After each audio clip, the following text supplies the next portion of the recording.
Israel Adesanya sees something going on, and it appears he doesn't like it. The former UFC middleweight champion, who tries to recapture the belt Saturday in the UFC 305 main event, took issue this week with the editing of a portion of the "Countdown" preview episode for the event. It centers around the tension between middleweight titleholder Dricus Du Plessis 21-2 MMA, 7-0 UFC, from South Africa, and Adesanya 24-3 MMA, 13-3 UFC, who was born in Nigeria, but lives and trains in New Zealand. Du Plessis will defend the title for the first time in Perth, Australia.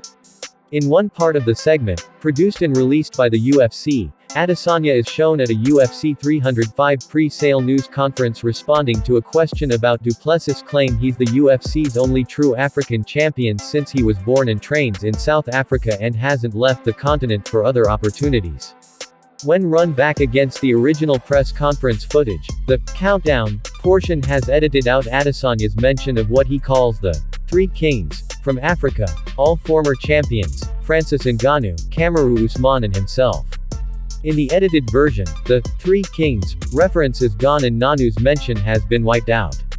Ngannou famously left the UFC while heavyweight champion in a contract dispute. He signed with the PFL and also had a lucrative boxing match.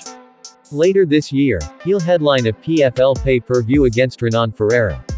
But the departure from the UFC was on far from good terms.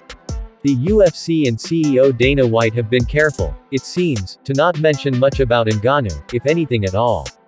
And ahead of UFC 305, Adesanya told UFC broadcast partner ESPN if that's the company's intention with his fellow Africa-born ex-champ, it won't work. "You can never erase Francis's history from the UFC, I'll say that. It's part of history. We need to fix this. I don't like that. I don't like the fact we're trying to just cut out a really important part of history. It's silly. It's really silly. But we'll fix that. That's for later on. We'll fix that." UFC broadcast graphics since Ngannou left the company have shown Tafan Nchukwi as the promotion's only fighter in history born in Cameroon, when Ngannou was the first to hold that distinction. Former 185-pound champ Adesanya lost the title to Alex Pereira, won it back, then lost it to Sean Strickland 11 months ago.